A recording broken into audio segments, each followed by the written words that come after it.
तो आज मैं आपको लेके आया हूँ दो चर वाले रैखिक समीकरण का एकदम इम्पॉर्टेंट क्वेश्चन जो आपके यूपी बोर्ड एग्जाम में अक्सर पूछे जाते हैं।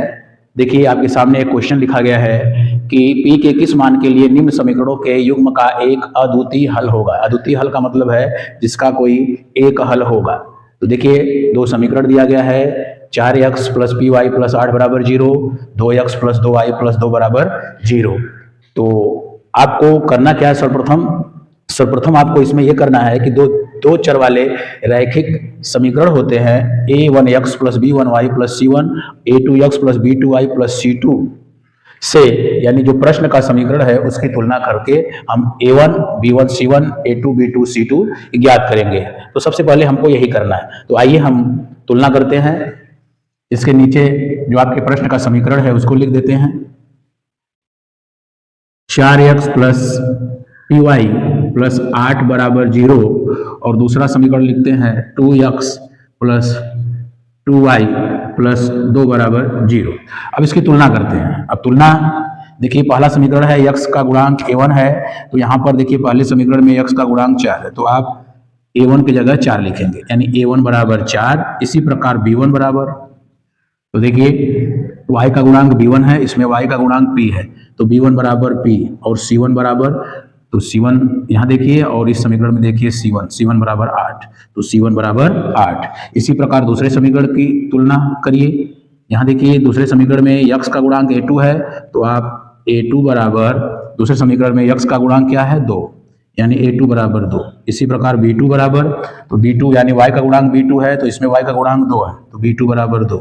तथा c2 बराबर, c2 देखिए दूसरे समीकरण में, इसी प्रकार दूसरे समीकरण में यहाँ देखिए c2 बराबर 2, यानी c2 बराबर 2। इस प्रकार हमको a1 b1 c1 a2 b2 c2 तुलना करने पर मिल जाता है। अब इसके आगे करना क्या है, तो देखिए इसके आगे करने के लिए आपको यहाँ पर प्रश्न में ही दिया है, कह रहा है कि p का किस मान के लिए निम्न समीकरणों के युग्म का एक अद्वितीय हल होगा। तो अद्वितीय हल होने के लिए आप पढ़े हैं कि कब अद्वितीय हल होगा, यानी जब a1 upon a2 not equal b1 upon b2। अद्वितीय हल होने के लिए आप यहाँ लिखेंगे, इसके बाद आप लिखेंगे अद्वितीय हल होने का प्रतिबंध। अद्वितीय हल होने का प्रतिबंध। अद्वितीय हल होने का प्रतिबंध क्या है, a1 upon a2 not equal b1 upon b2। a1 upon a2 not equal b1 upon b2। अब a1 अपान a2 b1 अपान b2 का मान रख दीजिए। a1 बराबर 4 a2 बराबर 2, यानी 4/2 not equal p1 upon p2, यानी b1 अपान b2, तो b1 की जगह p और b2 की जगह 2, यानी b1 की जगह p और b2 की जगह 2। तो देखिए यानी यहाँ पर नीचे का मान देखिए सेम है, यानी p नॉट इक्वल 4, यानी p का मान आया है p नॉट इक्वल 4, यानी सॉरी p नॉट इक्वल 4। देखिए p नॉट इक्वल 4, यानी p बराबर 4। तो यानी 4 के अतिरिक्त प्रत्येक मान के लिए निम्न समीकरणों युग्म का एक अद्वितीय हल होगा। इसका जब भी उत्तर आएगा p नॉट इक्वल 4, यानी 4 के अतिरिक्त प्रत्येक मान के लिए, 4 के अतिरिक्त p के प्रत्येक मान के लिए निम्न समीकरणों के अद्वितीय हल होंगे।